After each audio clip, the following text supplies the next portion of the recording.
4,81,935 കുടുംബങ്ങൾക്ക് LDF സർക്കാർ അടച്ചുറപ്പുള്ള വീടുകൾ നൽകി. രണ്ടാം പിണറായി സർക്കാരിൻ്റെ കാലാവധി പൂർത്തിയാക്കുമ്പോഴേക്കും ലൈഫ് പദ്ധതിയിലൂടെ കൈമാറുന്ന വീടുകളുടെ എണ്ണം 5,25,000 കടക്കും.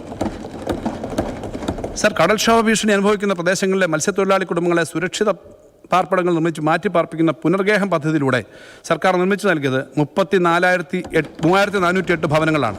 2000-ഓളം ഭവനങ്ങളുടെ നിർമ്മാണം പൂർത്തീകരണത്തിൽ ഘട്ടത്തിലുമാണ്. സർ, വീടുകൾ നിർമ്മിച്ച് നൽകുക മാത്രമല്ല സർക്കാർ ചെയ്യുന്നത്. കടക്കടിയിൽ അകപ്പെട്ട് വീടുകളിൽ നിന്നും ഇറക്കിവിടപ്പെടുന്ന മനുഷ്യർക്കായി ഏക കിടപ്പാട സംരക്ഷണ നിയമം ഈ സർക്കാർ നടപ്പിലാക്കി.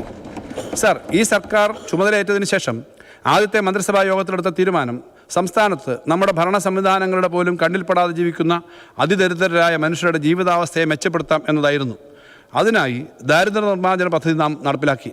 സർ, സംസ്ഥാനത്തെ 64,006 കുടുംബങ്ങളിലെ 1,03,099 വ്യക്തികളെയാണ് സർക്കാർ അതിദാരിദ്ര്യത്തിൽ നിന്നും മോചിപ്പിച്ചത്. സർ, ലോകത്ത് ചൈന കഴിഞ്ഞാൽ ആദ്യമായാണ് ഒരു സർക്കാർ ഇത്തരത്തിലൊരു ബൃഹത് പദ്ധതി വിജയകരമായി നടപ്പിലാക്കുന്നത്.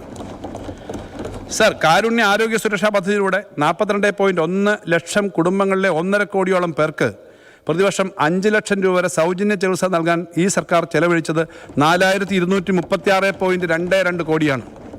സർ, കാരുണ്യ ആരോഗ്യ സുരക്ഷാ പദ്ധതിയുടെ മാനദണ്ഡങ്ങൾ പുറത്തുള്ള 77,608 കുടുംബങ്ങൾക്ക് 3 ലക്ഷം രൂപ വരെ ചികിത്സാ സഹായം നൽകുന്ന കാരുണ്യ ബെനവലൻ്റ് പദ്ധതിക്കായി സർക്കാർ ചെലവഴിച്ചത് 606.5 കോടി രൂപയാണ്. സർ, കേരളത്തിലെ ശിശുമരണ നിരക്ക് 5 ആണ്. ഇത് ഇന്ത്യയിൽ ഏറ്റവും കുറവാണ്. ദേശീയ ശരാശരി 25 ആണെന്നതും നാം ഓർക്കണം.